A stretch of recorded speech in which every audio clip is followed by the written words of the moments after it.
behind. I said I was going to come back with part 2 of my notes to give you a detailed recap on what I witnessed for the Sean Combs trial part 2, all from my notes. And I want to preface this. This is just my thoughts. This is not the jury. The jury is the most important people in the courtroom. So I have to add that. They're the most important people, not me. So my opinion doesn't matter. So you got to keep that in mind. I'm not a lawyer. So whatever happens, happens. And it's not, I just want to say that. I have to keep saying that because, you know, I don't want to say, oh, this is going to happen. And it's just strictly my thoughts, not nothing what the lawyers are thinking or anything like that. So I just want to say that really quickly, because sometimes, we lose track of that. We might think a certain way and the trial will go a different way. So I just have to keep that in mind that, I'm seeing it one way, but it could go totally a different direction as far as the Diddy trial is concerned. So I just wanted to say that before we move forward. But I am going with my notes though, on what I witnessed and whatnot in this particular trial. Um, so I'm gonna pick up where I left off from the last video, and like I said, you can go to my last live chat and pick up there, and you'll get some things there as far as my notes is concerned. So we're gonna do it like that. All right, so let's go ahead with it. So let's see, where did I leave off from my notes? While we got some more people coming in, I'll wait a little bit, but we're gonna go with the gun story that she talked about. So we're gonna go with that. That's where we're gonna start off at. Hey Rachel, hey Max, what's going on? So we're gonna go with that. That's in my notes, the gun stuff. Because they're trying to, I thought with that testimony, they're trying to bring it to like he has illegal guns in his possession. I just thought of it as if he's a billionaire, he should have legal guns. But I didn't know what that story meant until Gene said something about it. I said, uh-oh. I said, could it be? But before I get into that, let's go back for a second. So 2005 to 2006, this is the professional beginnings of Cassie. 2005, Cassie Ventura met producer Ryan Leslie, who signed her to his label Next Selection Lifestyle Group. Leslie produced her debut single, Me and You. That was a pretty hit around the world, which gained significant attention. In 2006, Me and You caught the attention of Sean Diddy Combs, leading him to sign Cassie to a joint venture between Bad Boy Records and Next Selection. Now we're talking about 2007 to 2018, the romantic relationship. In 2007, rumors of a romantic relationship between Diddy and Cassie began circulating, although they kept their relationship private for several years.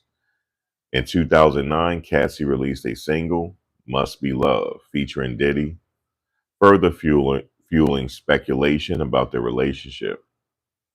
2016, a public altercation between the couple led to police involvement, highlighting tension in their relationship. In 2018, Diddy and Cassie officially ended their relationship after more than a decade together. So we're going to 2023 to 2025, legal proceedings and allegations.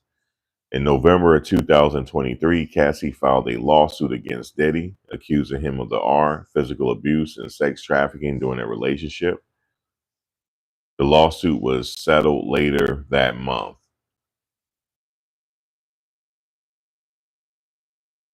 May 2024, surveillance footage from 2016 surfaced, appearing to show Diddy assaulting Cassie in a hotel hallway. Diddy publicly apologized, calling his actions inexcusable. I'm giving this, I'm telling you this for a reason, because I believe they have been following him.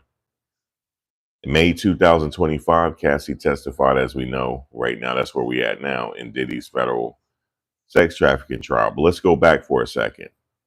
In November 2023, Cassie filed a lawsuit against Diddy.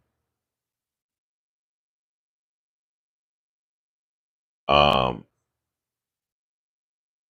in November, let's go back. November 2023, Cassie filed a lawsuit against Diddy, accusing him of physical abuse, and sex trafficking during their relationship. The lawsuit was settled later that month. Let's stop right there. When she filed the lawsuit, why would she say sex trafficking? Why would they accuse it? Why would she say that? I believe this is what I believe. I believe the powers that be came along and said, yeah, this is what it's going to be. This is just my thoughts. Don't take this as fact. Because if I get out of a relationship, I mean, maybe she will say that, because she said, it was freak offs and stuff like that. Maybe her lawyer came up with this. But and then May of 2024, all of a sudden, the surveillance footage from 2016 surfaced from CNN. You get where I'm going with this? So her lawsuit dropped, right? It made it public, and then all of a sudden, this surveillance footage dropped for us to see it. And then he apologized, and now here we are now. And we have all this information here. And he has to know, I believe they had a file on him. He has to know this.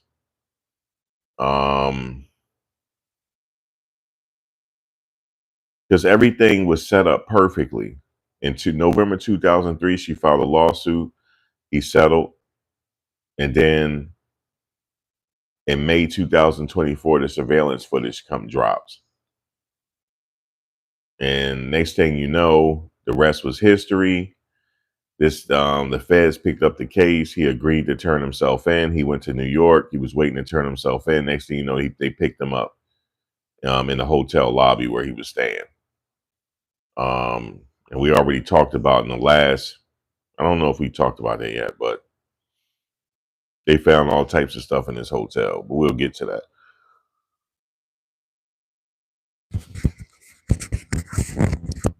Yeah, we'll get to that. All right, so let's start off with her story about the guns. Now, according to Cassie, she said that they were in the middle of something, a freak off, whatever, and then D-Rock called and said that Suge Knight is in the diner. And Diddy immediately got the guns together in the mask and went down there. But he put the guns in Cass. She said she had the guns in her purse. And then at least they didn't say whether they went in there or not. Diddy went in there or not and found Suge Knight. They didn't say that. They didn't go further in the testimony. And I think that Puff's lawyer should have inquired more about that. What else happened? But I know they probably didn't want to inquire further because that would have implicated their client. So I see why they didn't want to go further with it. But the government didn't go further with it either. But Gene Deal told the story saying that he found out from D-Rock that he got caught in a diner and he didn't have no guns. So he called Puff up, and Puff and Cassie came down, and Puff put the guns in Cassie's purse, and Cassie actually went in there to find D-Rock. So the stories is kind of similar, but Cassie didn't even go further into it. She did say that he talked to D-Rock and they went down to the diner, but she never said that D-Rock called him. She never said that in her testimony. I'm telling you, she didn't. But what Gene Deal's saying is making more sense. That he called him saying, I got caught on the humble. I don't have no firepower and I'm caught up in here. And Diddy came down there and passed the guns and Cassie's purse. It's almost like an MO, right? Because he did that to J Lo. She allegedly J Lo was holding a firearm in that club that night. So he gave Cassie the guns to go in the diner. This is what Gene Deal is saying. So now what I'm trying to say is, doesn't that make that's like kind of like crime, right? Wouldn't that make D-Rock and all these bodyguards co-conspirators? So how come they're not sitting in trial with him right now? That's because they may have received an immunity deal to testify against him.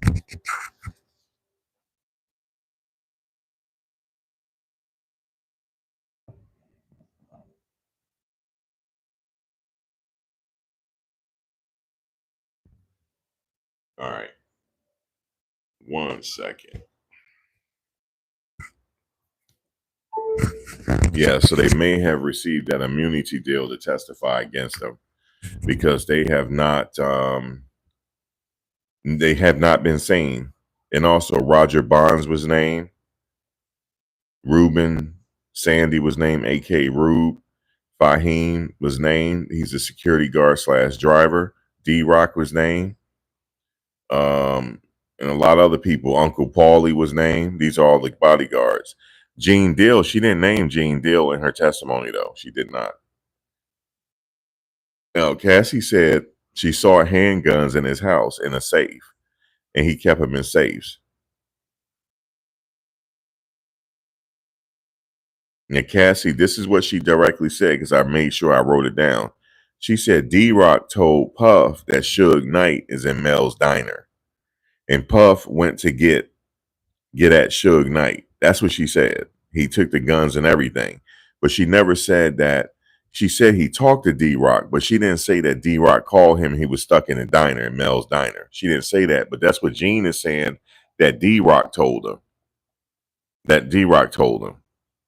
That's why she said, Gene said that part of the testimony with Cassie stood out to him. Now, what I wrote here is I said they're trying to connect Puff to illegal guns. Um,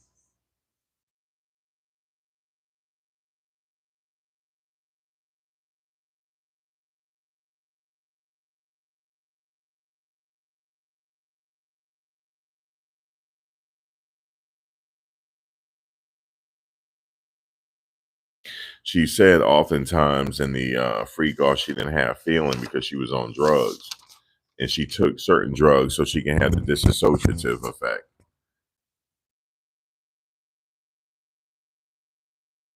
She said after she started doing freak offs with him, after the first freak off, it became a weekly thing. So imagine they did this weekly for a decade. That's a lot. That's a lot, a lot, a lot. That's a lot. She said it became a weekly thing, even if they were on trips, even after events, different things like that. Whenever he wanted it, let's have one. That's why she said at the end, essentially, she was a sex worker. She said she didn't want to engage in each one. She said she felt like that's what she was used for, and then she started crying at that point. She said all this is when she started to break down. All she wanted was alone time with him, just to spend time with him. And then she started crying. When she said she felt close to him. She got emotional when talking about how she felt about him. That's when she had broke down. She said she just wanted to be next to him. She wanted his attention. And that's why she had these freak offs. She said she wanted to do what she wanted to make him happy. And she said if freak offs made him happy, she was happy. She wanted she wanted to just make him happy. She wanted his attention. She was really fighting for his attention. When she said that, she got really emotional, and that's when she broke down. That was her first breakdown of her testimony. Now, her nickname was Baby Girl. He called her Baby Girl, and she also called her Cece. Now, Cece was a short for Cassie Combs, and she called him Papa because it was the name that she called her grandfather. And he said to her, "What do you call your grandfather?" She said, "I know I call my grandfather Papa." He said, "Well, call me that." And it's true because she has a chain. If you go to some of their pictures, she has a chain that says Papa on it. So he either called her baby girl or Cece.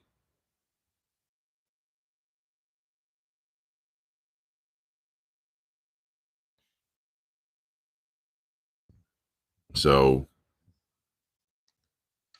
oh, you said, can I go into Frankie? Well, okay. Well, we talked about this earlier. So her first child name is Frankie. Well, Diddy aliases, they both had aliases. His alias was Frank White or Frank Black, and hers was Jackie Star. So that's why we came up with, well, Jackie or Frankie. Frank plus Jackie is Frankie. That's how we said that. But yeah, he used to be go by Frank Black or Frank White. And she went by often. She went by Jackie Star. You know when they go to hotels and stuff like that.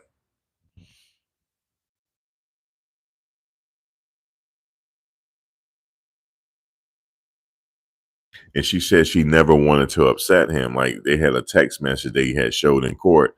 He said, "I want to fuck," right? And she said, "I want to f you too." But she said she never wanted to upset him. She wanted to please him, and really, I believe she just wanted to be number one. Even when she talked dirty to him, it sounded fake. She just did that because that excited him, and she wanted to be number one. I know Biggie is Frank White, but also Puff, it came out in court that he uses Frank White as well. And we all said it. That's what Biggie used. Yeah, he used Frank White as well. And Frank Black. Get it? Frank White and Black. He's very simple. Frank White and Black. So he used Frank Black. He used Frank White. And she used Jackie Star. She used another name too.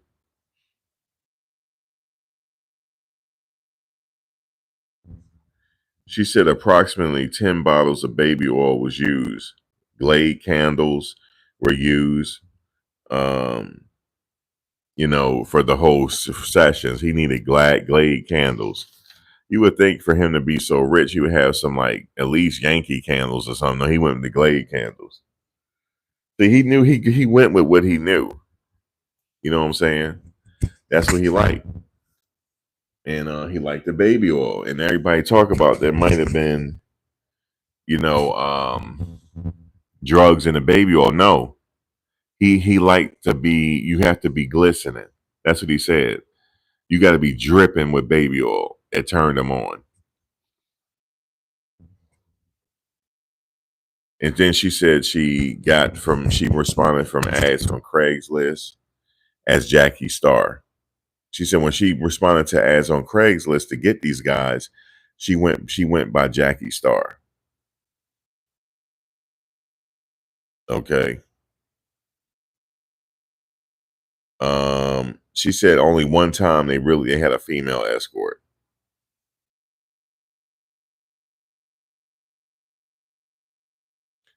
She named some escorts. She said, I'm gonna get into that. She said Daniel, he was an escort, Jules, the Punisher, Johnny. There was a few of them. One of them called the Punisher. Okay, she went with somebody named the Punisher. Lord have mercy. Um, drugs is always available, and she used the drugs to disassociate.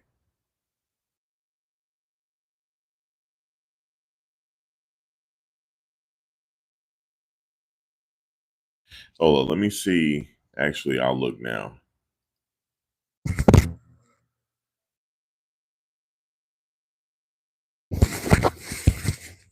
All right, let's see what the other one name is.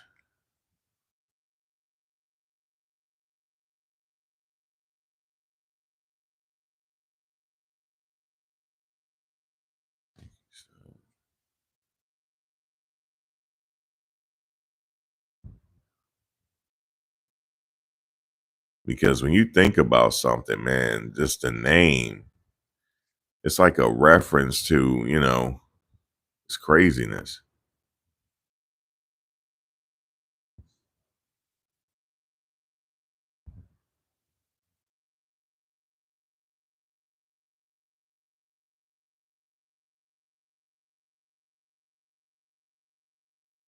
Um,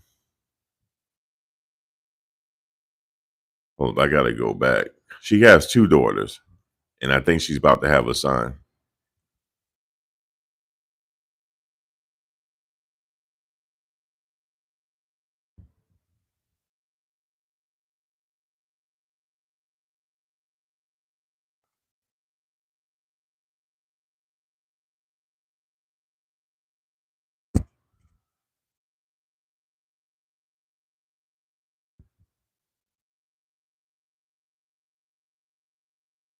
Um,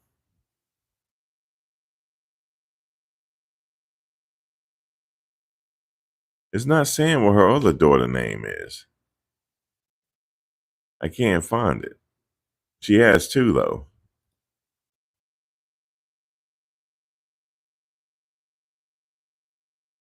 Interesting. I don't know. I don't know what the other one name is.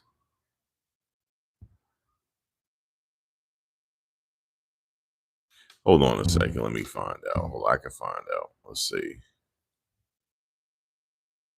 You said, isn't one name Frank? Yeah, it's Frankie Stone. That's her name. And so she has two daughters though.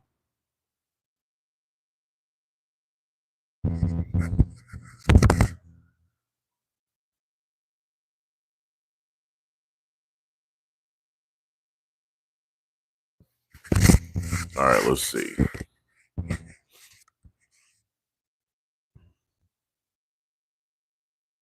Okay. Frankie Stone, fine, and Sonny Cinco, fine. Sonny Cinco. The other one name is Sonny. One name is Frankie Stone, and the other one name is Sonny Cinco. Cinco. Sonny Cinco. I like those names, Sonny Cinco.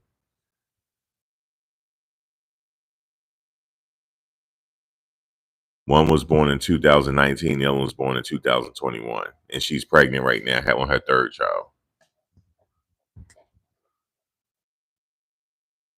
It's a baby boy she having.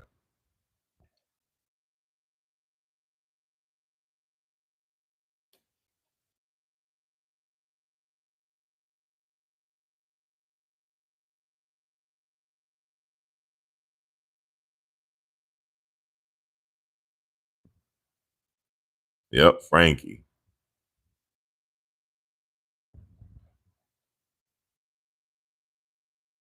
All right, so we found that out. She said, let's see. Okay, so she named some people. And she said she was sick every time she felt nauseous when she took certain drugs. She said she put semen on Puff's body. She said she puts the semen on Puff's body, usually on his chest and nipples. She felt like an object. She said the crazy thing is because she was the only female in the room and she felt like an object. And she got a little emotional at that point.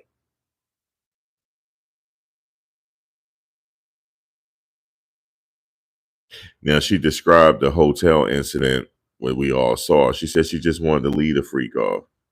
And she said Jules, the dancer, was there. And it was at the Continental Hotel. And she just wanted to leave.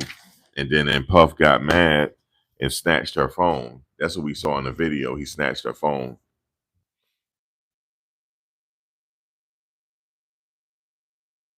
Well, he used Frank Black and Frank White on certain things. And we know Biggie used to go by Frank White. He also went by Frank White as well on some occasions, and Frank Black. You get it, Frank White and then Frank Black, black and white. Now, here's the thing: they had a hearing after that day, And they said they don't want a trial by ambush. The defense wants all the exhibits for all witnesses. That's what Tenny Garrigo said. She want all the exhibits for all witnesses. She don't want a trial by ambush. She said she wants it now. Um, and I mentioned that on the second day, Cassie was wearing black jacket with a grayish outfit on.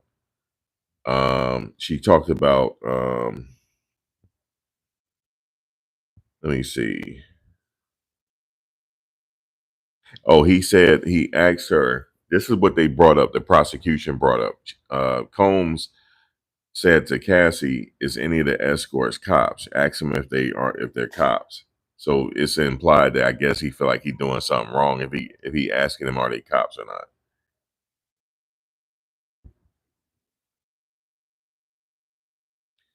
Then she mentioned as far as violence, she said generally early in the relationship she tried to fight back, but she said it made things worse for herself.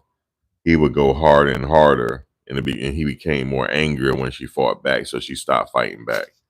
But I noted that the reason why um, he pointed out if Puff wanted her to ask him if they were cops, that I guess they're implying that he felt like he was doing something wrong. Um,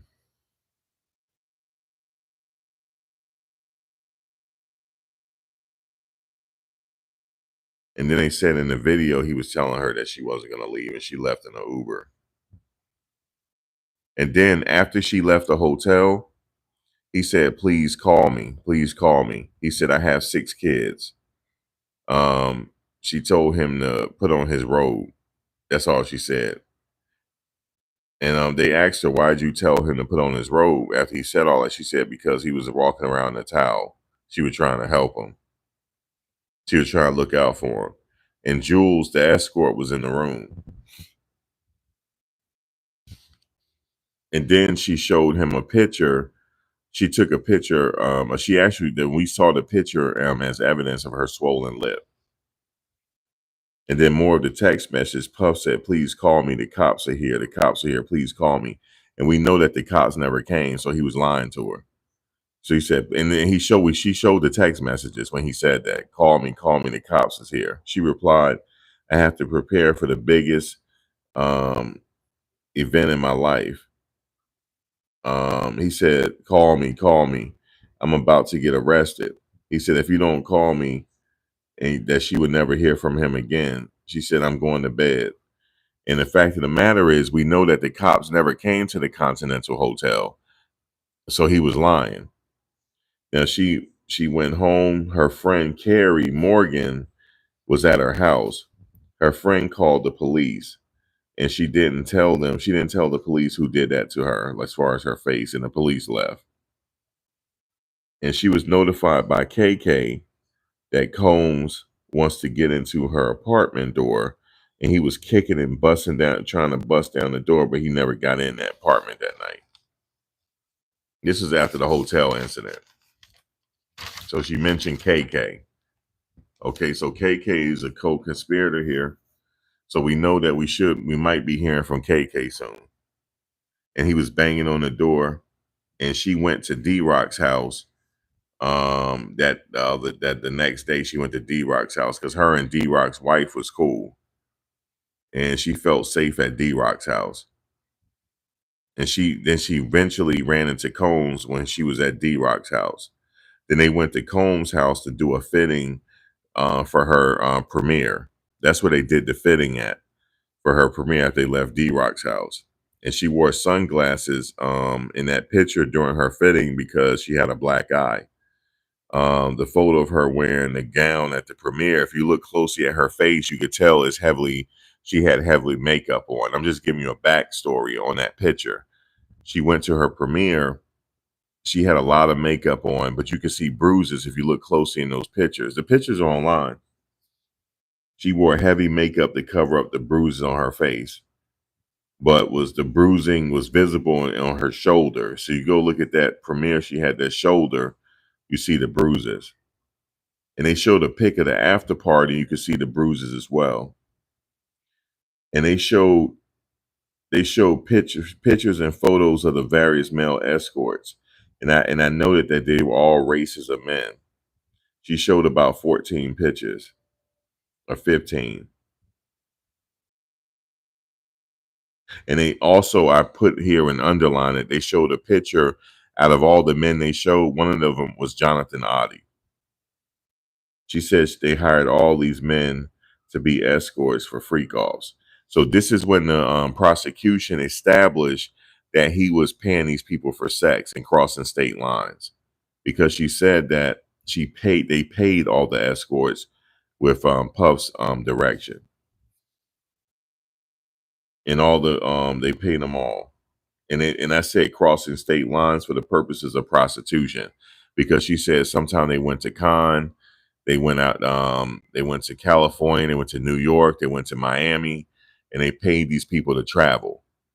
Um, and I counted about 15 men. It was more, but this is only the only ones they named that had pictures. So that's when they were trying to establish the fact that he was crossing state lines with these people. That's like sex trafficking. Um,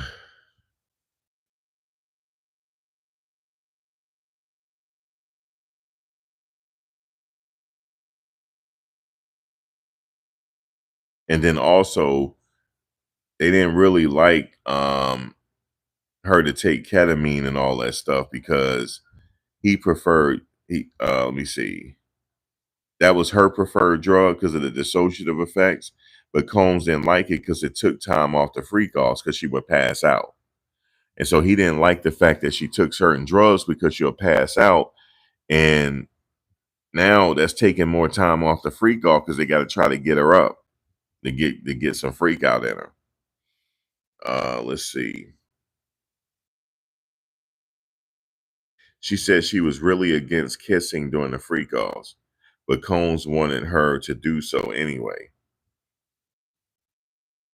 Now, it's a text message. Dave, the escort, offered to fly him out for a freak off.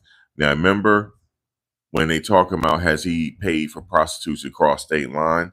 Well, they showed a text message of her um, offering to fly Dave out for the freak off. So you could take whatever you want there from that. Now, her 29th birthday dinner was thrown by Combs. She thought he wasn't coming to her because he said he had to do something. But for her 29th birthday dinner, and you can see her 29th birthday dinner online. Just type in Cassie's 29th birthday dinner, you'll see it, so you can get some context to what I'm saying. She thought Combs wasn't coming. She wanted to go to the club, Flying Dragon, to do some karaoke with her friends, but Combs wanted a freak off that night, and they went to the club anyway. But they ended up having a freak off because she didn't want to have a freak off, but she gave up because he kept asking and asking and asking that night. This is her birthday, and she was out with her friends, and she wanted to do karaoke, but he wanted to sit up there and have a freak off. That's what she said. He wanted to sit up there and have a freak off. And now, so this is her 29th birthday party. She just want to chill, kick it with her friends, have some karaoke. She didn't think he was going to show up because he said he was busy, but he showed up anyway. And then he kept whispering in her ear, telling her he want to have a freak off. Let's get a freak off going. Let's get a freak off going. And then finally, yeah. Now the blackmail material. He mentioned the um the blackmail stuff to her.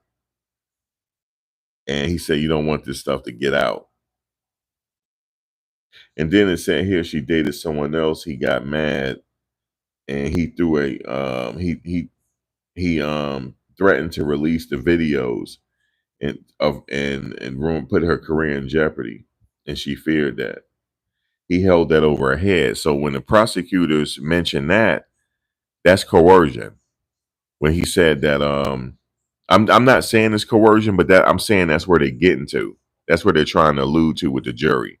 But however, like I said, you figure this out for yourself what they mean.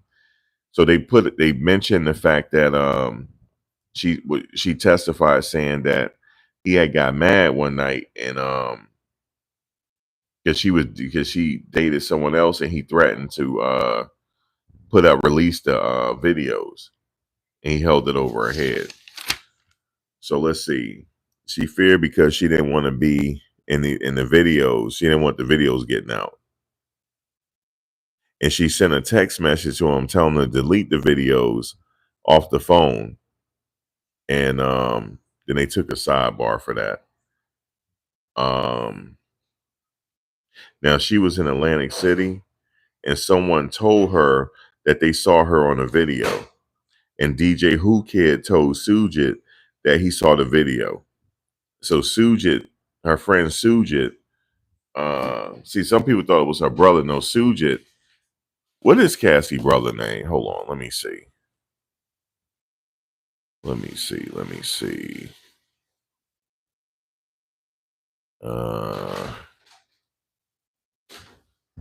Let's see. It's not Sujit because people thought it was her brother that said that. No. It wasn't her brother. It was her friend. Somebody named Sujit. Let's see.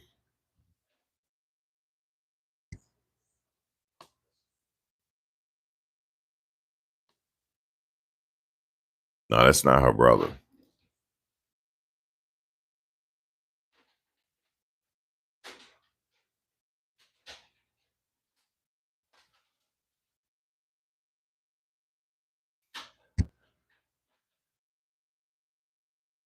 Yeah, it's definitely not her brother. I'm just telling you that right now. Let me see this. In 2007. All right.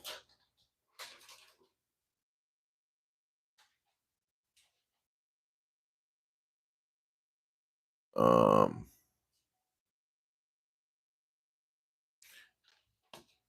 all right. So yeah. So let me just see here. Let me see what we got. Her brother name is Rod. Okay, yeah, it's not Sujit. So this guy named Sujit had told her that he saw a video of her, and she really got mad over that. And also, he said DJ Who Kid told Sujit that he saw the video. So I believe, in my mind, if that really happened, I believe Puff leaked the video. That's just my opinion, and just to mess with her mind. You know what I'm saying? But Sujit, and they played an audio message of her sending an audio message to Sujit, and she got real mad. She threatened him, talking about she gonna have him killed and all this stuff. I don't believe that she was gonna do that. She was just mad. I don't believe that she was gonna do that, but she was mad though. And then Combs told her, "Don't let Sujit out of her sight." And they had a convo with Sujit and DJ Who Kid. Combs told her to bring as much security as she could to the meeting, and she brought Uncle Paulie. James Cruz, her manager, was there as well, and they were. Let me see. Yeah, so that's what she was saying. They actually had a meeting with them, and it was like during the meeting, bring as many people as you can. And she brought Uncle Paulie as security and James Cruz, her manager, at the time.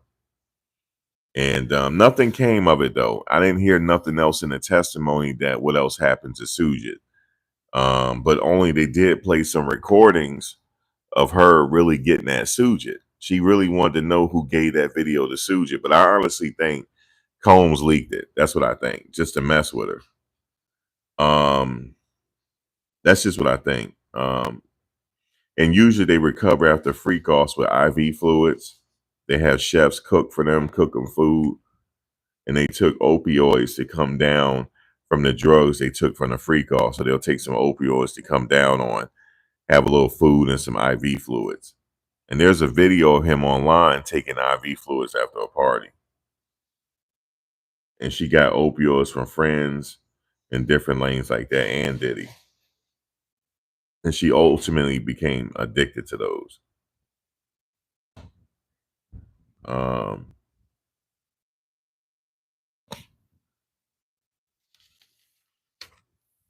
let's see. In the text message I wrote here that she complained of mouth sores and UTIs. She said they did a lot of she said Yeah, she said she complained a lot of UTIs. She said she felt tired and achy afterwards. Emotionally, she felt empty. And yeah, she kept saying that she had UTIs and mouth sores from the fluids and stuff like that, and just craziness. So I had noted that down. So all this was coming out in court because I wrote all these notes. Like I said, I was just writing. I gotta get another pen. I was writing so damn much. And she felt tired and achy after the freak off. Emotionally felt empty. Now they did go to some sex clubs. They went to the Green Door. She said they visited a few of the sex clubs over the years, the swinger clubs, and they did the swinging lifestyle, went to some of those. Sometime an escort will come with them and their girlfriends to the swinging club. So one of their escorts that they used to hire, they'll bring their girlfriends and they all go to the swinging club. And Jules would go with them and his girlfriend. So they like Jules. He's one of their favorites.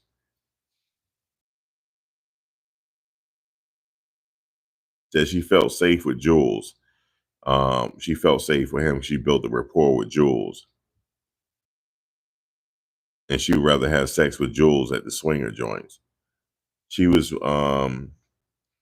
She just said she established she was with Sean for 11 years. She said she didn't want to go to the sex clubs, but he would push her to go.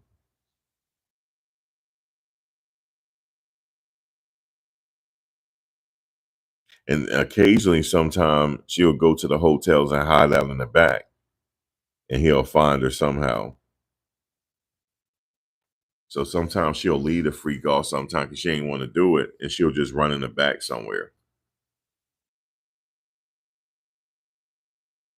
She said sometime when the violence kicked off, some of the escorts were there to witness it.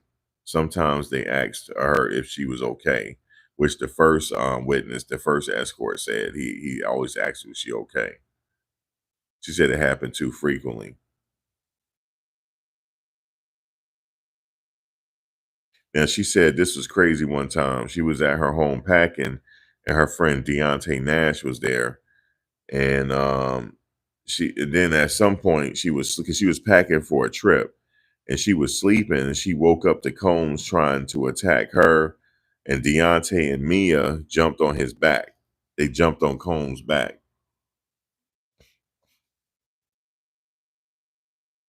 And then what happened was they all got to fighting and then somehow she was shoved and she fell down and got a gash on her head. Then she still got that mark on her eyebrow to this day.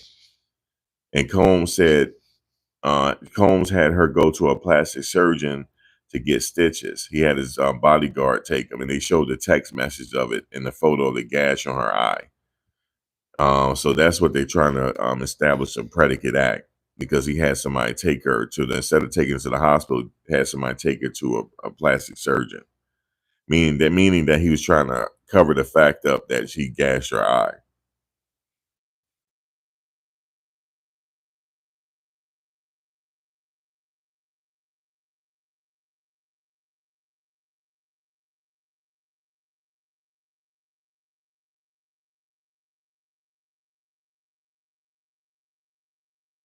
And then one time they were flying back from the Cannes festival, on a commercial flight. This was on a commercial flight. She noted that this was a commercial flight, and she was like unhappy about something. You know what he started doing? She said he started playing videos of the freak off.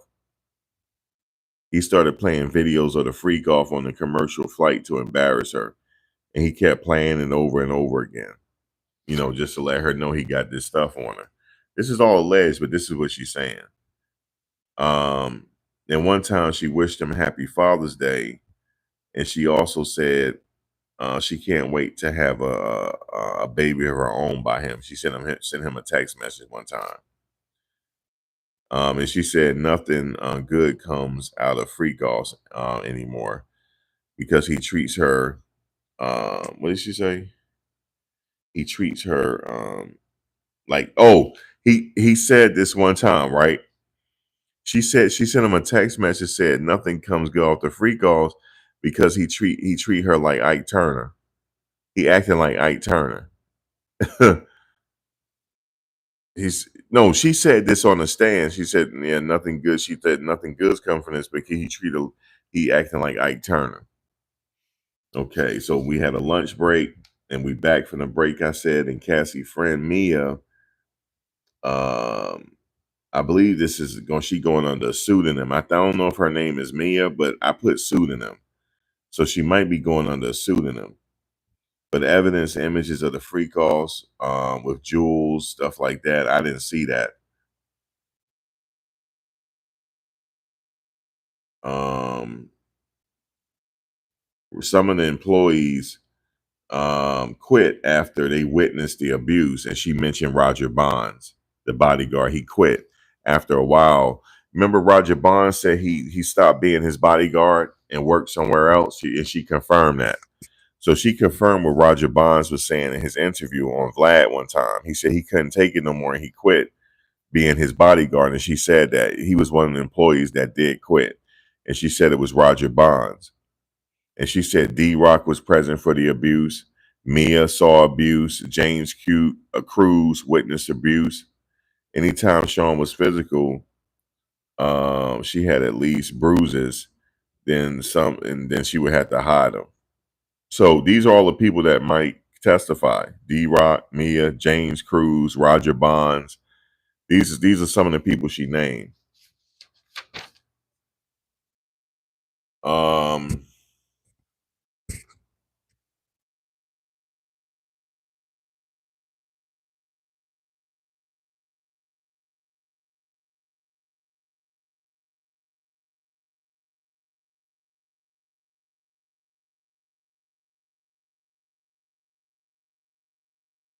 it was something about an Ace of Diamonds party.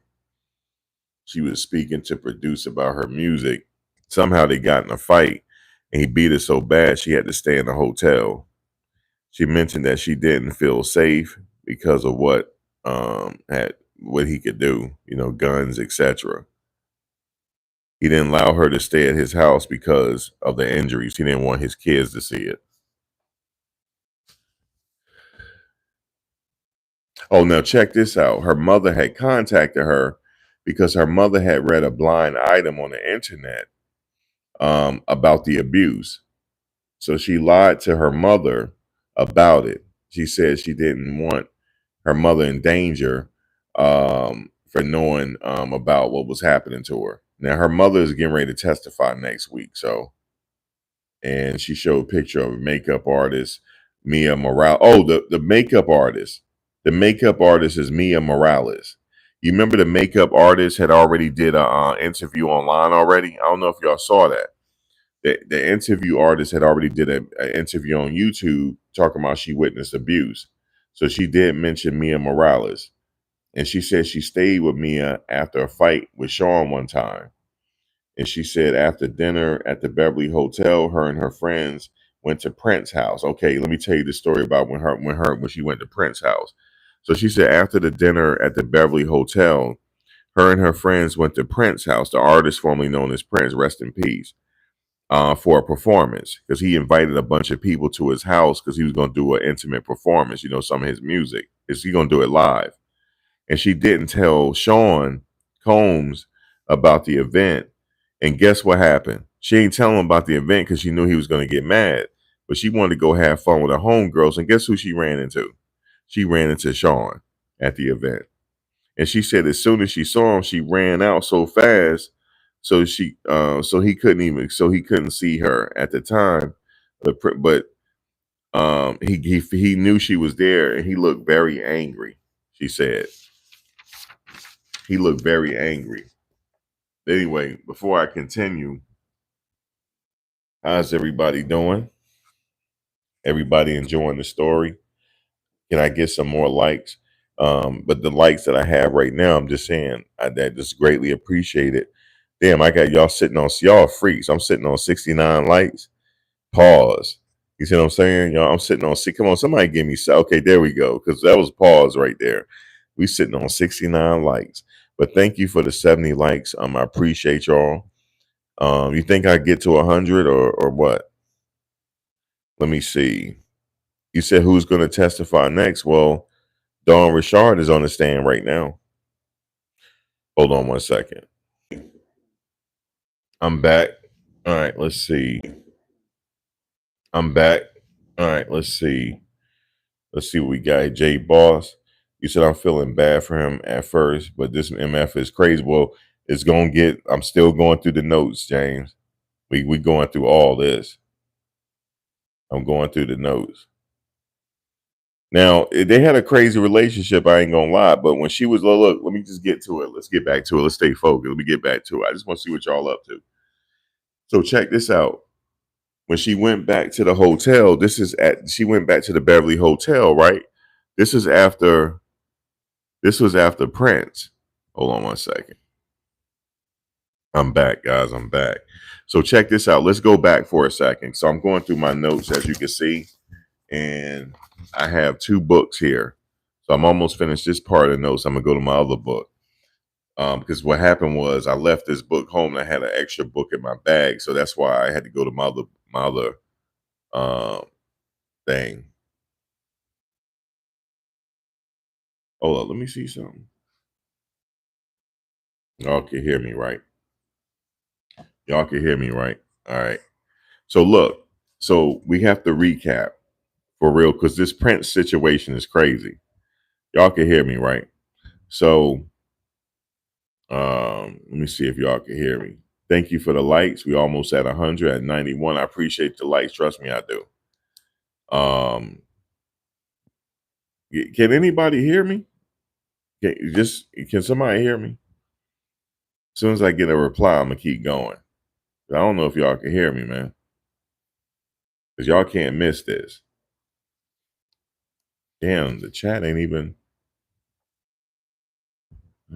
Okay, cool. All right. Now, all right, Jay Boss, what's up, Jay? You there? Okay, look, watch this, Jay.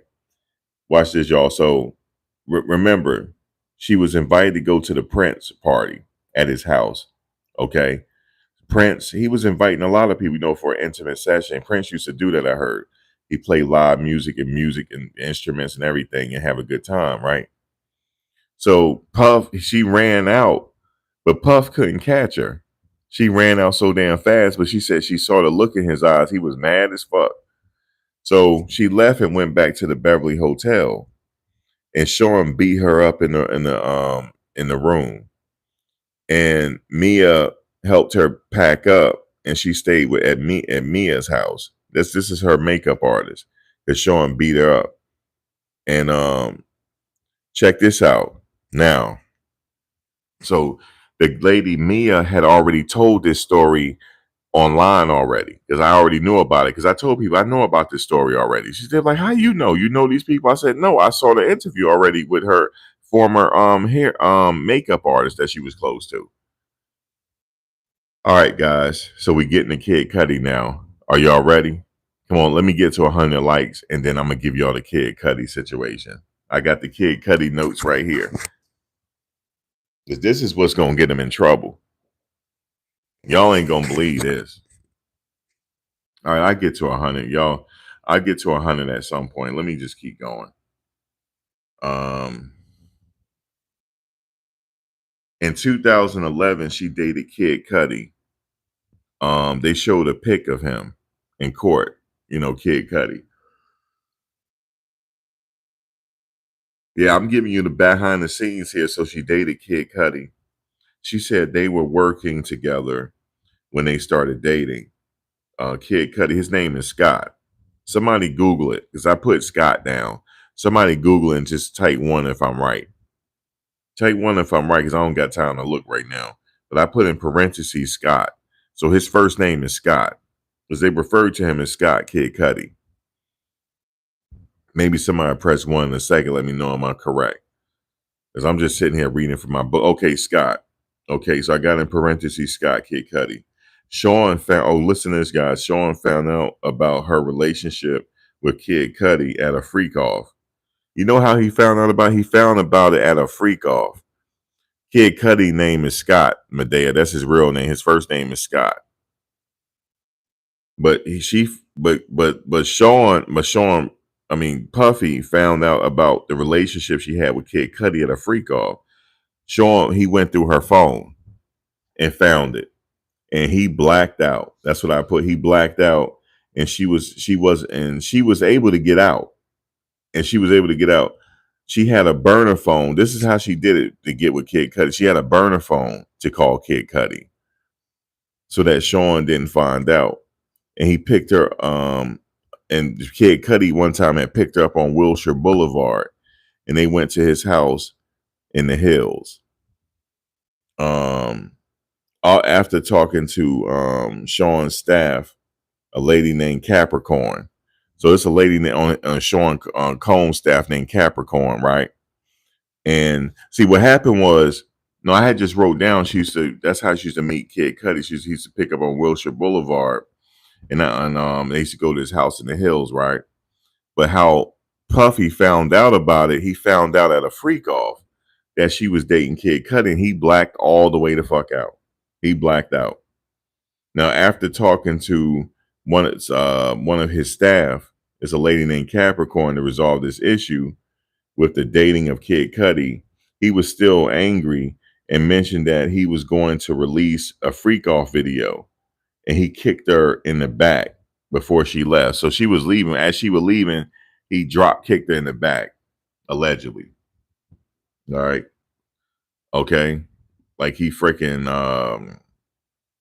her like he was freaking Shawn Michaels. Gave her the super kick. That's what happened. He kicked her like that. And she showed pictures of the bruise on her back. So he really did kick her, allegedly.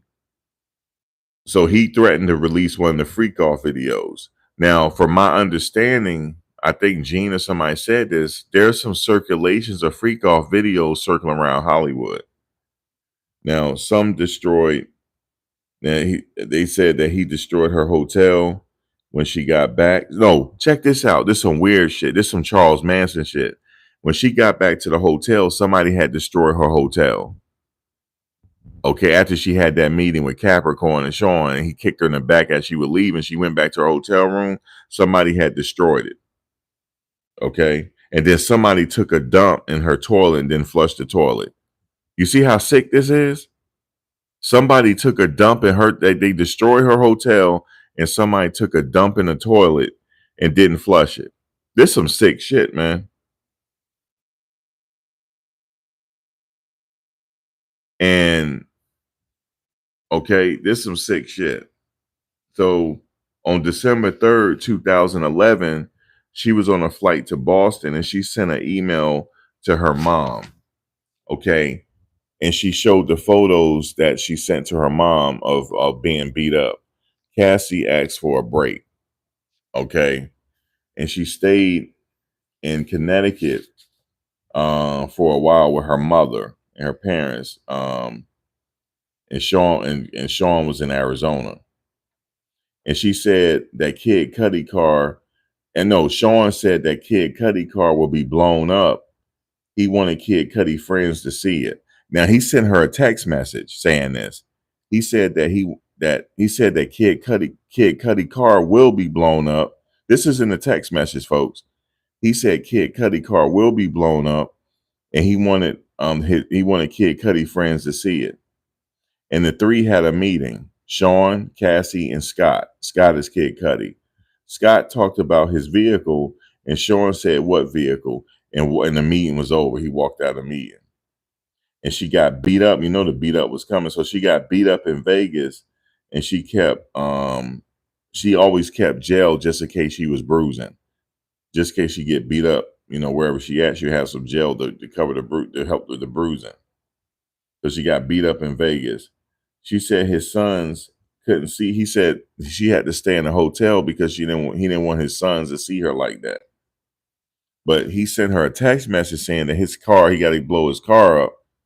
No, this ain't allegedly. He really sent these text messages that he got to blow Kid Cudi's car up, and don't worry, we'd be out the country when it happened, and damn car blew the fuck up. Okay, it blew up. All right, it blew up.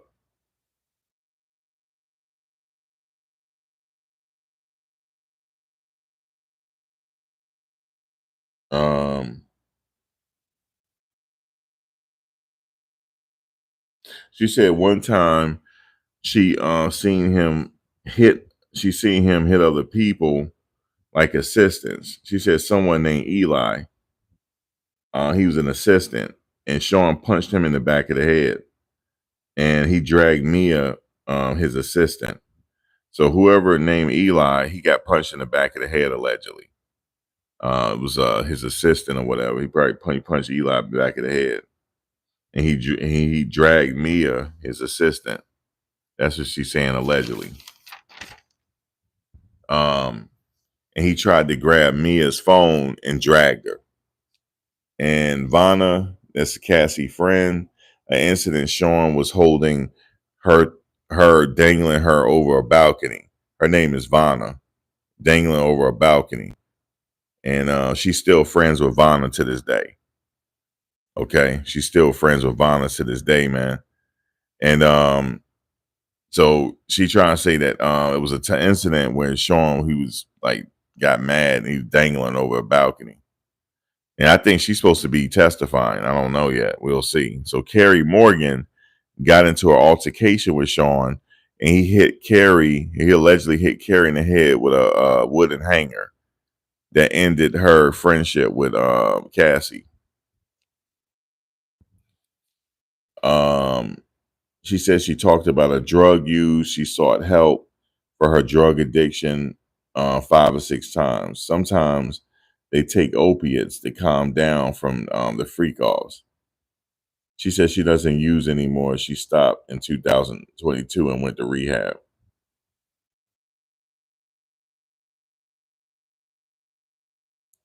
Then she found out about a girl he was dating and she had enough. This is in 2018. And after here's the thing. She had dinner after breaking up with Sean, and she was already with her now husband, Alex, or which was her boyfriend at the time. She said after the dinner, Sean was in really good spirits. He went back to his house and he R''d her in the living room, and he ejaculated inside of her, and he got up and left. She saw him one more time. Get this, she saw him one more time after that. Her friend's birthday. She said ended up at his house. She ended up at his house because he was with her. Yeah, she ended up at his house. And it says since 2018, after the breakup, he tried to get to her through a few people. And it's a text message on March 1st, 2019. Um, he said he got the iPad full. He said he got an iPad full of skeletons. This was March 1st, 2019. He said, I got an iPad full of skeletons. He wanted his money and he was mad. This was March. When did she get with her husband? Because this was March 1st, 2019. He said he got an iPad full of skeletons, right? And he wanted his money back from the personal trainer. Because now he found out that she's with the personal trainer and shit, right? So now he getting petty now and talking about he wanted his money back. So in 2023, she said she went to rehab and trauma therapy. She said she didn't want to be, this is sad. She said she didn't want to be alive anymore. And she told her husband that at that time, before she went to rehab, you could do this without me. And she walked outside and tried to walk in traffic, and he stopped her and held her. And then she knew right then and there she went to rehab. Okay. That right there made me sad right there.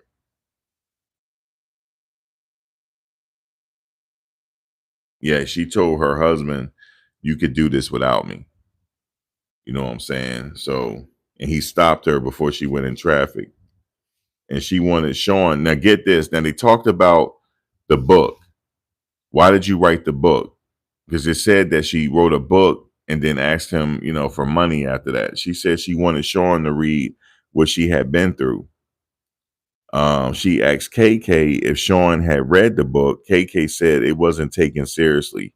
She wanted to be compensated for her time that he put her through. That's why she came up with $30 million. Okay. because she said this is what he put her through. And ultimately she filed a lawsuit, and she settled for $20 million. Um,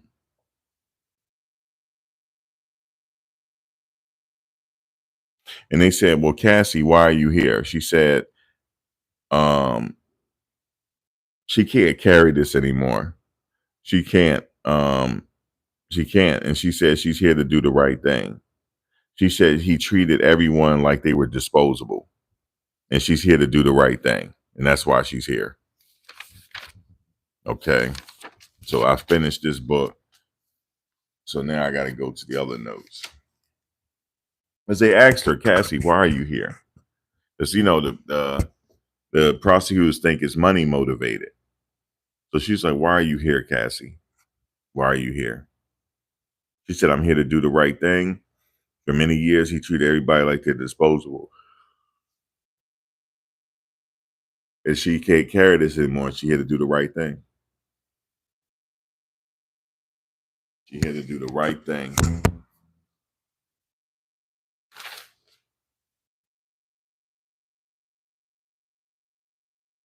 Okay.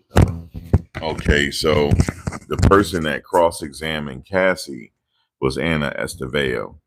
That's Diddy's lawyer, one of Diddy's lawyers.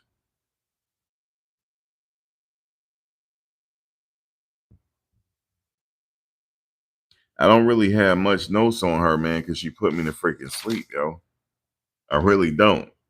The first day she put me to sleep. They was just showing messages of Cassie agreeing to the free calls. Um, she said she was having free calls to make Diddy happy, and they're trying to establish that she was a willing participant.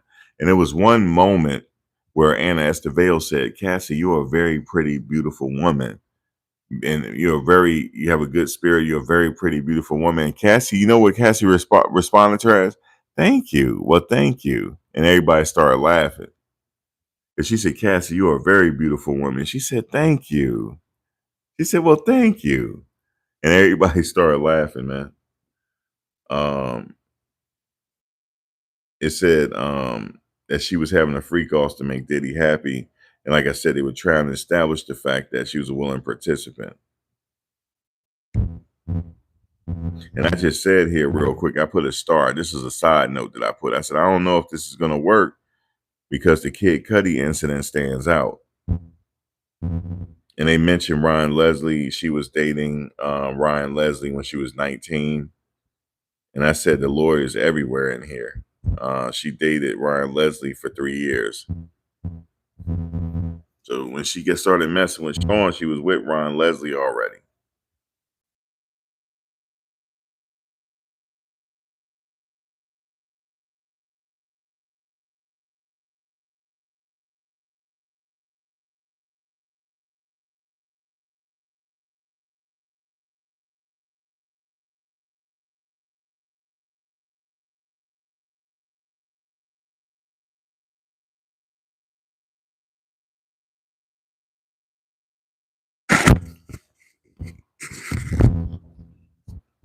Oh, sorry about that.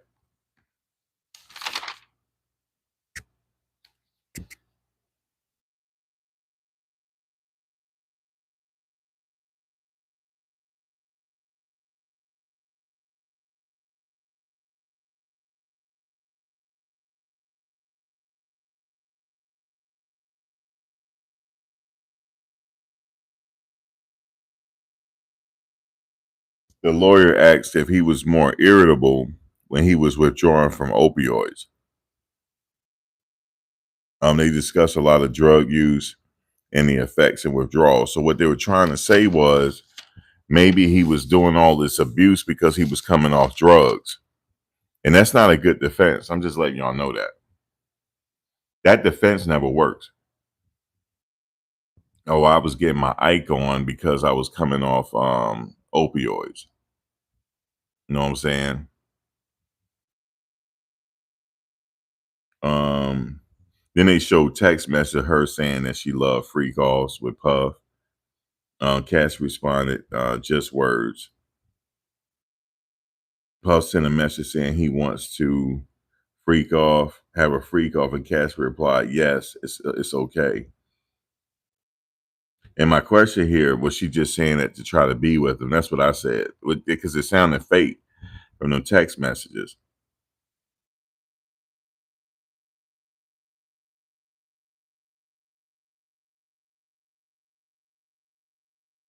And then there was one text message where he asked her, is she super horny? And she said, of course I am. So they're showing several messages where she is agreeable with the freak offs. And I said here, I think she doesn't want to lose him. So she was trying to say anything to keep him. Because, at this point he got all his money and she liked the lifestyle. Because I'm telling you right now, she ain't gonna stay with me for no 10 years and I'm doing the most with her. She not gonna do that. She ain't gonna stay at me 3 days. Because I ain't got the money Puff got. And I'm being real there.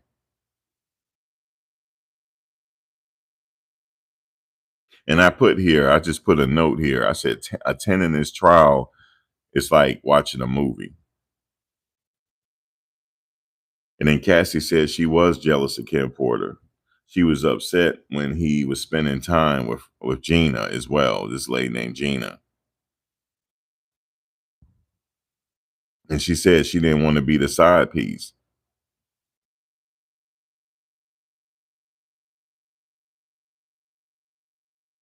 Oh, and then she had another, like I said, another phone. And then they mentioned Michael B. Jordan. And they didn't go no further on Michael B. Jordan, though. And then Puff almost overdosed at a Playboy Mansion. This is February 2012. He almost OD'd at the Playboy Mansion.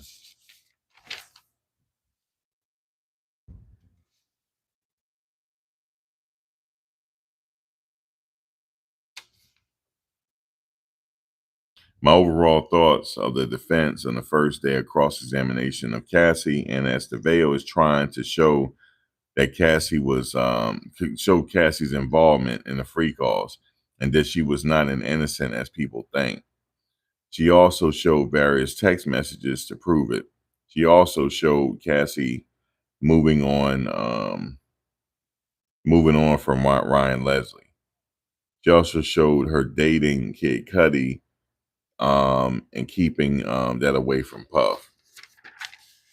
So trying to say that she's not innocent here.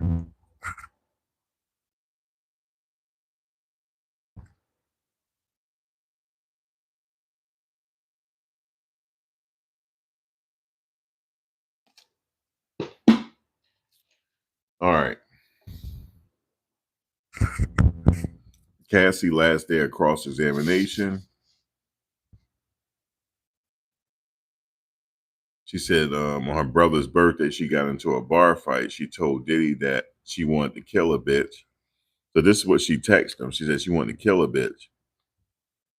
This wasn't evidence. They had brief sidebar with the judge. So they played an audio Sujit. And Cassie, I told you earlier, Cassie was threatening Sujit. She said, I will put you in the dirt. She said, you got that shit? Put it up right now. She said, I will have someone kill you. She said, I'll put you in the goddamn dirt. You messing with me. Cassie got fully street on him. But my message was, I don't think she was going to do that. She was just mad because the video potentially was out there on her. Now, Jonathan Oddie, I underlined this. She said he took a secret video of them during a freak off. Combs spent a lot of money to make sure that the video did not get released. Oddie had a phone out during the freak off session. Now, she also mentioned that Cowboys for Angels was featured on a reality TV show, Gigolos on Showtime. So if you go look at Gigolos on Showtime, it featured an escort that was from the freak off. And she didn't want anyone that she hired to be talking about them on the show. So she approached Diddy. Do you want me to tell the truth? This is way deeper than iPads. Um, he was accusing Cassie of having iPads. She was referring to the relationship as a whole after the breakup. And I just said here, I put a side note for myself. I said Diddy underestimated Cassie. He wasn't going to just leave her high and dry. He underestimated her. She wants some damn money.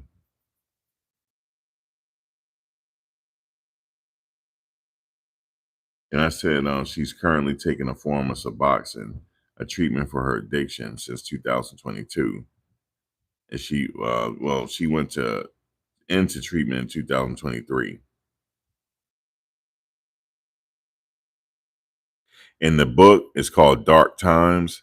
She wrote the book following the treatment, but that book is never going to come out. But I believe it was called Dark Times.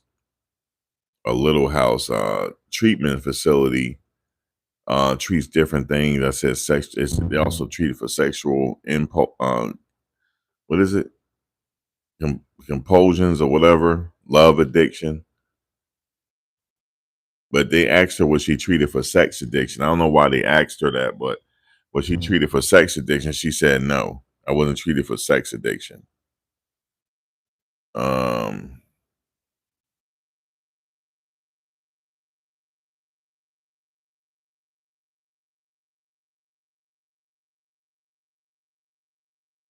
Uh.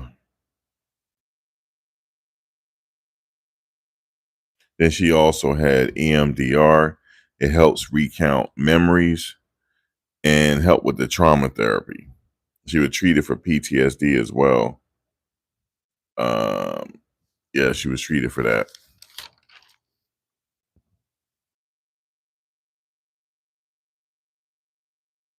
It said when she met him, she was still physically developing. And they said, "Are sure? Are you really physically developing? Or at that age?" She said, "Yeah, I'm still growing."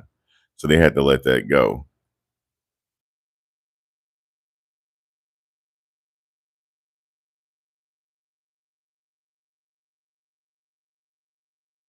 Um, and they said eventually, after a while, her and Diddy started dating again. They were on and off. Um,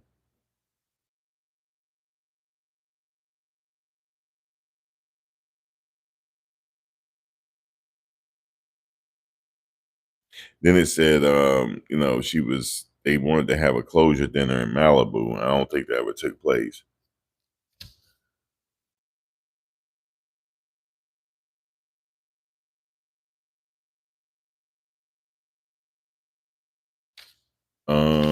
Let's see.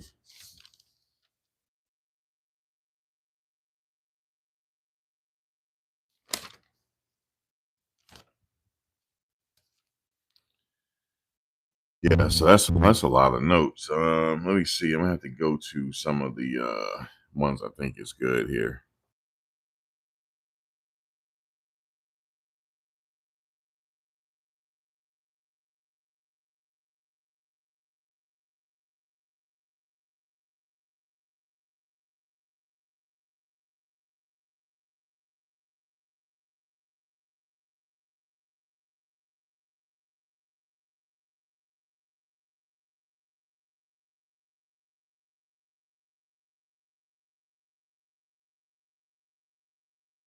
I already mentioned it. She was with Combs again at one point when she was with her now husband. And he tried to FaceTime her when she was with Combs and she didn't answer. They were having sex.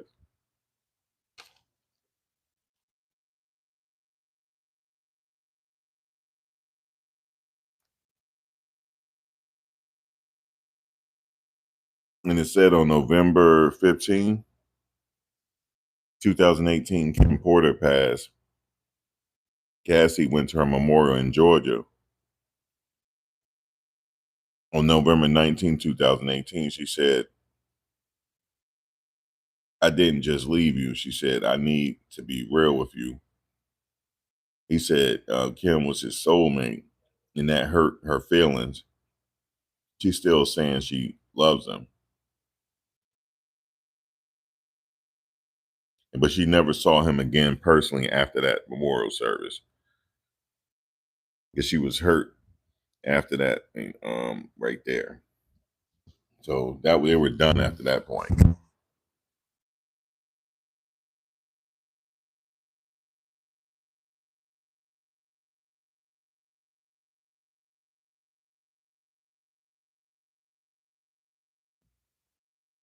All right.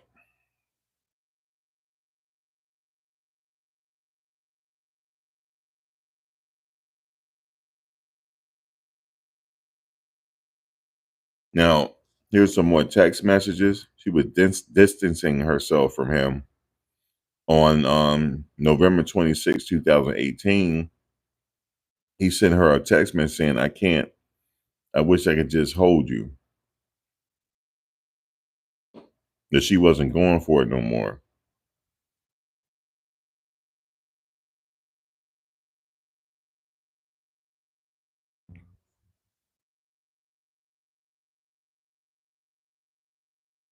And it's another text message here. He sent a message saying she's going to be a beautiful mother. And then on March 7th, 2020, he said he missed his bestie. This on March 7th, 2020. He said he missed his bestie. He said he's always here if she ever need him. He said, I pray for the day I want to say I pray for the day. You know it's bad when you can't read your own goddamn handwriting. He said, I pray for the day we meet. He said, we're lucky to be alive, because all the partying they did. So this is why she prayed. He said, he's proud of her and, his bestie. She's his best. He missed his bestie. And in 2023, she left for Willow House. It's a treatment facility. She moved to Connecticut with her parents in 2023. They survived off the income of her husband, which is a personal trainer. And I said this trying to make it seem like it's a money grab. It's because she wasn't living a lifestyle anymore. And she canceled the tour right after receiving a $20 million settlement. So she was getting ready to go on tour, but then she got that $20 million settlement and she didn't want to go on tour no more. And she just simply said that she was just busy with other things at the time.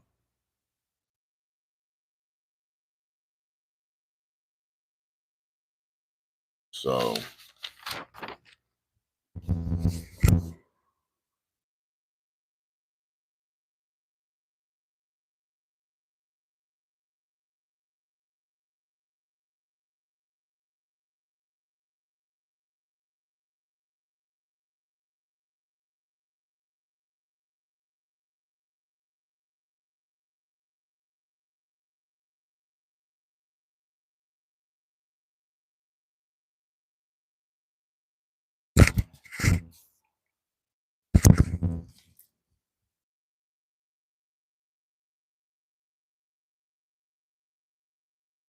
yep, the next time they met was at the trial. Yeah, Cassie was going to go on tour. And there's videos on YouTube of her preparing for it, but as soon as she got her settlement, she couldn't go on tour no more. And then the defense asked her about that. How come you ain't going on tour no more? She said, I was too busy doing other things.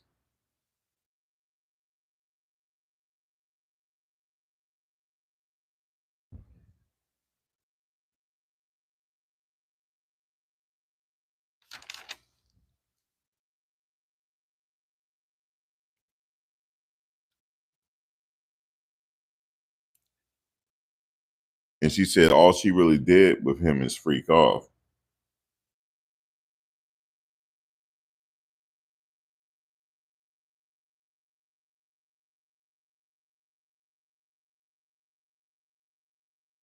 And then the defense said, well, they said, you don't know his sexual preferences with freak offs. She said, well, I think he still treated her. She said, treated me like a sex worker.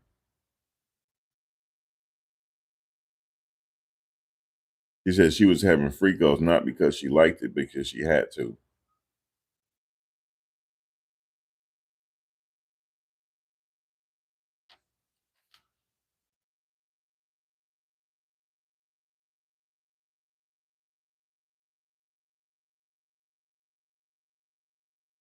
So, and they mentioned that she kept the devices that had the only freak off videos in the trial on it.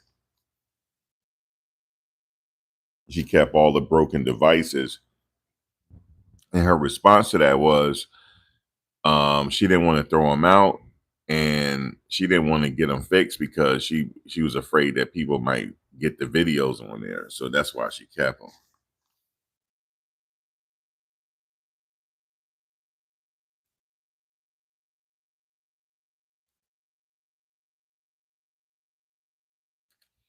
You know, Diddy said to her, um, you're supposed to seduce me all day.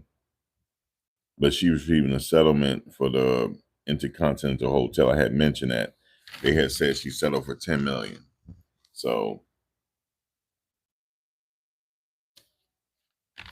and then the next, and Cassie finally got off the stand. After Cassie got off the stand, is Special Agent Yasin Bender, Homeland Security.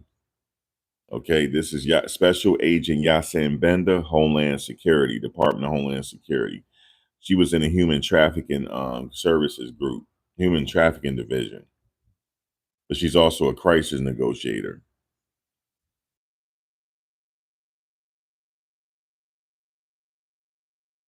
Um,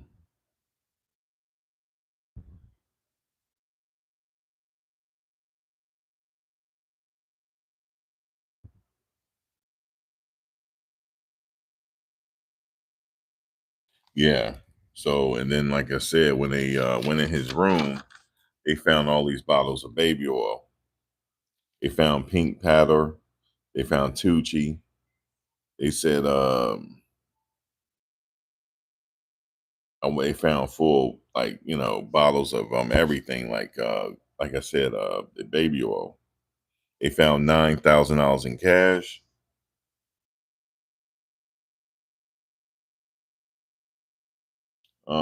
Let's see.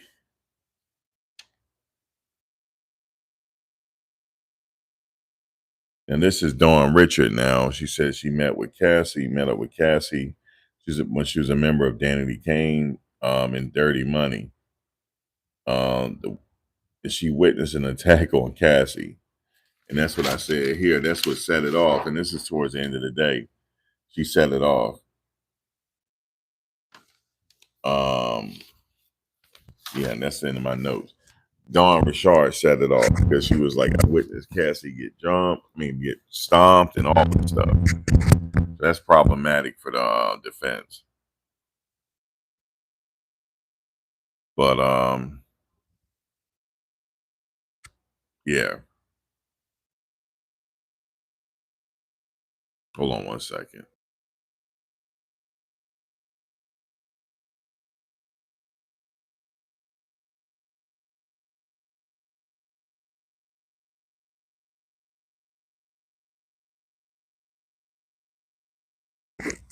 Okay. So they start with Dawn Richard, and like I said, she witnessed abuse and stuff like that. And then Mark Agnifilio said, "Well, Cassie didn't mention this particular story, so it shouldn't be it. So part of her testimony should not be admitted, but it is, So like that." He said, "Bottle of baby oil worth a lot of money one day."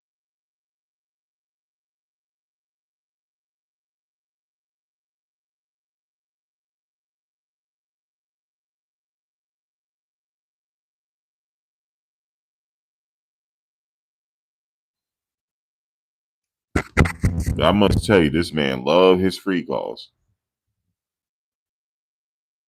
This guy was his happy place.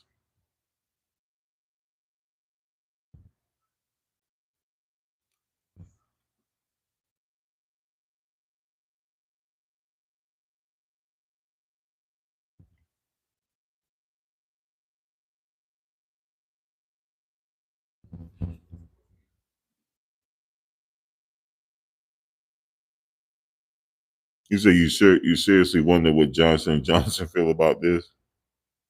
Thank you, Chantel. You said Johnson and Johnson stock has increased. That's hilarious. It has it, thanks to Diddy.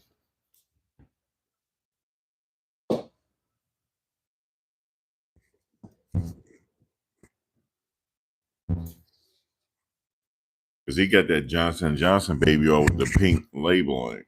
That old school one.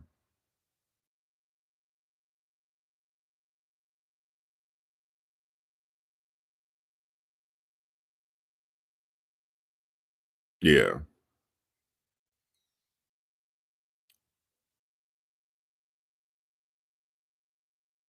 Now I don't know if he was dealing with Freak Also Young Miami. I don't know if she's gonna be testifying. We have to see. No, she didn't say anything other than the kitchen attack. After she said that, it was time to go. The judge said time is up, and but she definitely gonna be back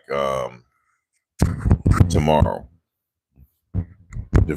to finish her testimony.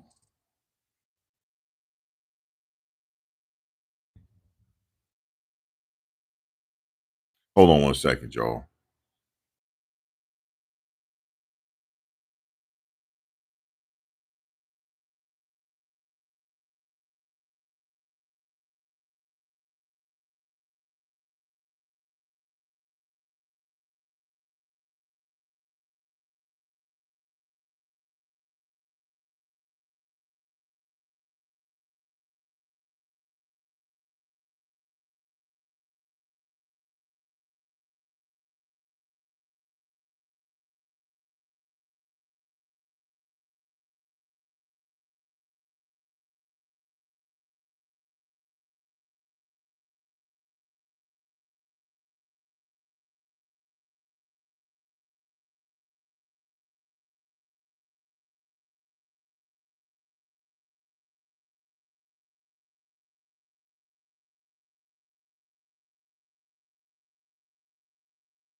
All right, so my bad, y'all.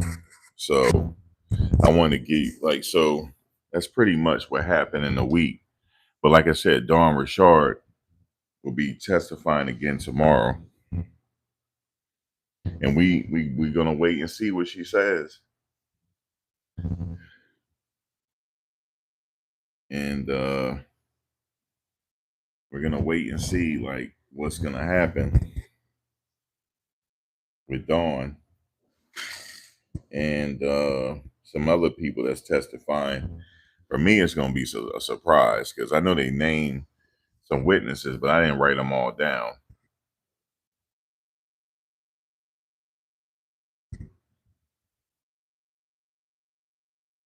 No, Aubrey confirmed that she's not testifying.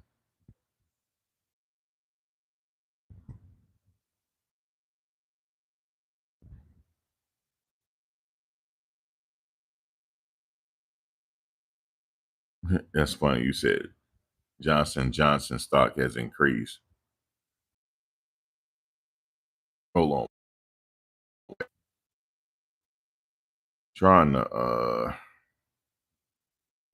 hook my video up to my computer. Hold on. So I can just chill back because I got to keep holding my phone. I just rather just had to, lay back. But I don't have I don't have my regular setup right now. I don't have my other monitor, but I was going to use my iPad as a monitor. Oh man, I gotta have find the other wire. I don't have it.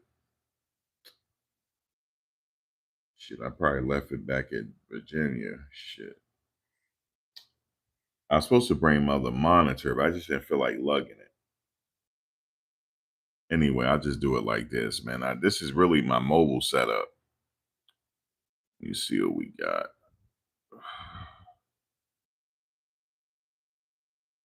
I'll be sure. I don't know. I doubt it. I doubt he testified. I doubt it.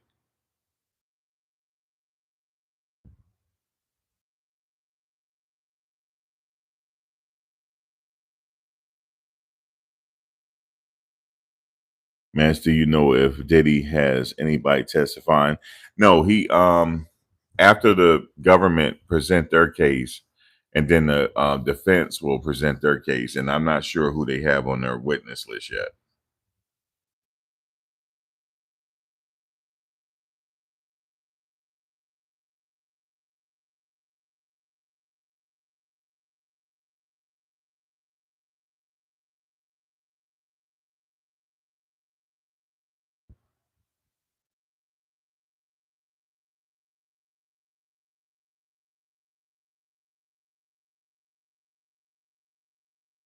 Yeah, I don't know who they have on their witness list yet. We're gonna wait. It's gonna be a while before for the defense to present their case.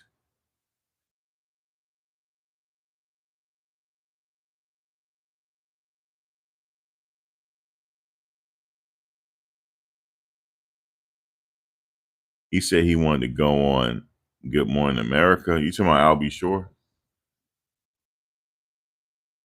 He said, "You guys gonna truth is gonna come out. The truth." He said Sean is the reason why his health was messed up. I don't know. I'd be surprised if I'll be sure to take the stand. That'll be crazy because Quincy is there. Quincy is there every day. It's Al B. Shore's son. So that'll be weird, yo. No, I don't think he's taking a stand. He was subpoenaed, but there was a lot of people subpoenaed, but they can always pivot and go in a different direction. I know a lot of people say, do I think Diddy would testify? I wouldn't be surprised if he did, even though he has a right not to, and the jury can't hold that against him. But I wouldn't be surprised if he get on the stand, actually.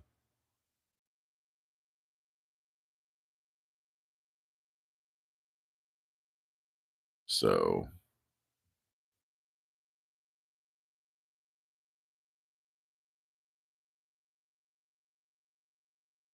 yeah, I know they mentioned Kanye West.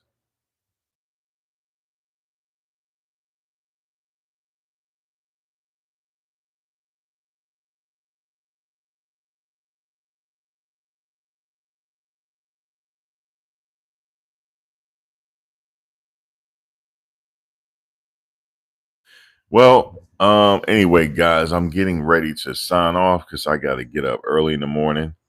Obviously, it's another day. Good thing that the transit strike is over.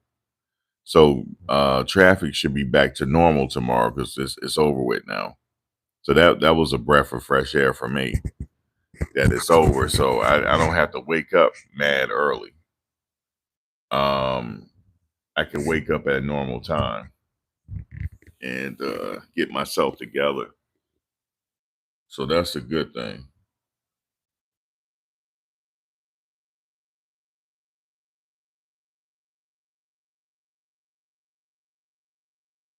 But yeah, man, I appreciate you. That's the week one recap. Tomorrow I'm gonna do a Monday recap. I'm gonna let you guys know all the happenings tomorrow. I might go live in the morning if I see somebody. If I see 50 Cent, because 50 Cent said he might show up. If I see him, I'm gonna get him on film. If he's in the building, I'm gonna make sure I get it. I can't get him on the film in the building because they take your phone, but I'm gonna definitely write some notes if he do come. And I'm gonna check out those people with the free Diddy t-shirts on. I'm gonna film them for you again. I got a whole plan tomorrow, so we'll see. We'll get all the happenings and stuff like that. And yeah, look out for that for tomorrow. But that's what's happening. And I appreciate y'all for joining. And I will be on the ground tomorrow. All right, guys, y'all have a good night. I'll